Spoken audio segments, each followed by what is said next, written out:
Bienvenue sur la chaîne Emissario Unidos da Luz. Si vous aimez cette histoire d'expérience de mort imminente, pensez à l'aimer et à vous abonner à la chaîne. Commençons maintenant par l'histoire. J'étais au centre commercial local lorsque j'ai commencé à ressentir une douleur aiguë dans l'abdomen. Avec quelques difficultés, je suis retourné à la voiture et j'ai conduit jusqu'à chez moi, mais en entrant dans la maison, je me suis effondré sur le sol. Après avoir remarqué mon teint pâle et réalisé que j'étais en état de choc, ma femme a appelé le numéro d'urgence et peu de temps après, j'ai été emmené à l'hôpital. Le personnel médical de l'hôpital, après m'avoir examiné, m'a expliqué qu'une artère abdominale avait formé un anévrisme qui, en explosant, a provoqué une hémorragie interne. Il a été décidé que je serais transporté à l'hôpital régional mieux équipé, mais sur le chemin de cet hôpital, j'ai perdu connaissance pour me retrouver à nouveau alerte dans un monde d'obscurité totale et de profonde solitude. Puis, soudain, j'ai vu des rubans dans le ciel sur lesquels étaient inscrits des versets bibliques parlant du jour du jugement, et en voyant ces versets, j'ai réalisé que l'univers m'avertissait délicatement du fait que j'étais mort dans l'ambulance. Ne voulant pas mourir, j'ai prié Dieu, lui demandant de prolonger ma vie, et tandis que je priais, j'ai entendu une voix, portée par un chant d'une beauté indescriptible, transmettant le message que je pourrais avoir la paix, la sécurité et tout ce que j'avais toujours voulu si je cessais simplement de respirer. Je savais qu'en utilisant le mot sécurité et en promettant de me donner tout ce que je voulais, ce qui me parlait n'était pas Dieu. Arrière de moi, tu n'es pas Dieu, ai-je déclaré, et avec ma proclamation fervente, l'entité a capitulé et s'est enfuie de ma présence. C'est alors que les anges ont sorti mon esprit de mon corps, loin de ce lieu d'obscurité, et dans un lieu de lumière. Lorsqu'ils m'ont transféré dans la lumière, les anges, par une expérience semblable à celle d'un film, m'ont montré les princes sous domination, ceux qui commandent les principautés du monde des ténèbres, assis à une longue table. Chaque prince assis à la table est responsable de gouverner une principauté. Chaque prince se voit alors attribuer autant d'esprits démoniaques que nécessaire pour mener à bien son plan pour la principauté sous son contrôle. Plusieurs continents peuvent être sous la responsabilité d'une seule principauté si leur menace collective pour le royaume des ténèbres est négligeable, tandis qu'un seul continent peut être divisé en plusieurs principautés si plusieurs menaces existent en son sein. Un seul individu peut même être une principauté en soi s'il représente une menace importante, ont expliqué les anges. Tandis que je regardais cette série d'images, les anges m'ont révélé le plan effrayant et diabolique du monde souterrain, un plan résumé succinctement dans le livre de l'Apocalypse, chapitre 13, versets 7 à 9, il lui fut donné de faire la guerre aux saints, et de les vaincre. Il lui fut donné pouvoir sur toute tribu, toute langue et toute nation. Et tous les habitants de la terre l'adoreront, ceux dont le nom n'a pas été écrit dès la fondation du monde dans le livre de vie de l'agneau qui a été immolé. Si quelqu'un a des oreilles, qu'il entende. Les anges m'ont expliqué, le plan du royaume des ténèbres est de s'emparer du monde par le prosélytisme depuis la chair, en répandant des doctrines qui, tout en se faisant passer pour des préceptes destinés à sauver l'âme de l'homme, l'encouragent secrètement à se détourner de Dieu pour collaborer avec les forces des ténèbres. C'est après leur révélation des machinations clandestines du royaume des ténèbres que notre discussion sur ces questions s'est terminée, passant au sujet de mon éventuel retour à la vie sur terre.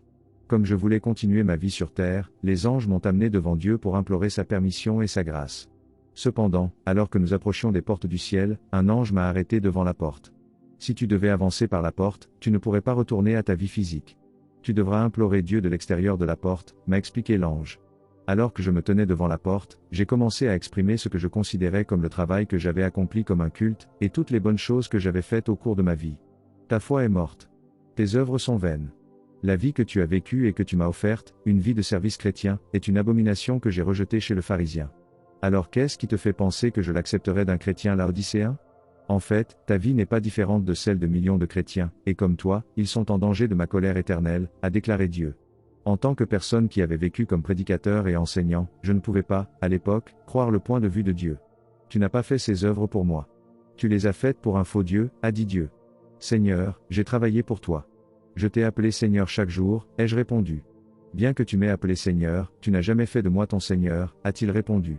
Lorsque j'y ai réfléchi plus tard, j'ai réalisé que c'était une chose de l'appeler Seigneur et une autre de faire de lui le maître de ma vie, mais jusqu'à ce moment-là, je n'avais jamais considéré la différence entre ces deux paradigmes. Mais Seigneur, je faisais tout pour te servir, ai-je plaidé. En te servant toi-même, tu as servi un faux Dieu, a affirmé Dieu, et c'est grâce à son articulation sans fioriture que j'ai finalement compris le sens de ces paroles. Alors que j'assimilais et acceptais de tout mon cœur la vérité de ces paroles, les anges sont arrivés pour m'emmener dans un endroit où je pouvais me détendre et retrouver mon calme. Plus tard, les anges m'ont ramené devant la porte, me donnant une autre occasion de supplier Dieu de me faire miséricorde, mais cette deuxième fois, cependant, je suis resté silencieux. C'est dans mon silence que Dieu a commencé à me parler avec une grande compassion, et tandis qu'il me parlait, j'ai soudain réalisé que Dieu, mon Père et le Père de toute la création, désirait profondément que je fasse de lui vraiment l'orchestrateur, le navigateur et le dirigeant de ma vie.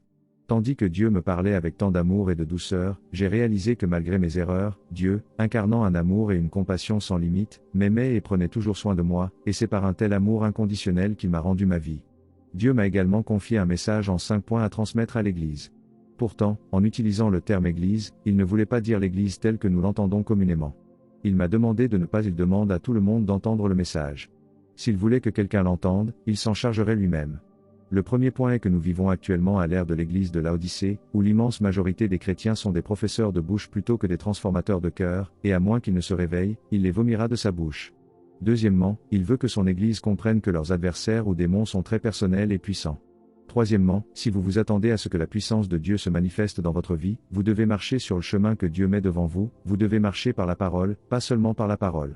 Le quatrième point de son message est transmis dans Matthieu 24 2.37-39, ce qui arriva du temps de Noé arrivera de même au jour de l'avènement du Fils de l'homme. Tout comme au temps de Noé, l'humanité d'aujourd'hui n'a que 2 priorités, la richesse et le plaisir, tandis que tout le reste secondaire. Le cinquième et dernier point du message est un point que beaucoup trouvent difficile à saisir, mais qui est transmis dans Matthieu 3 2.11-12. Dans ces versets, Matthieu cite Jean-Baptiste. Moi, je vous baptise d'eau pour vous amener à la repentance, mais celui qui vient après moi est plus puissant que moi, et je ne suis pas digne de porter ses souliers. Il vous baptisera du Saint-Esprit et de feu, ayant un van à la main. Il nettoiera son aire, et amassera son blé dans le grenier, mais il brûlera la paille au feu qui ne s'éteint pas.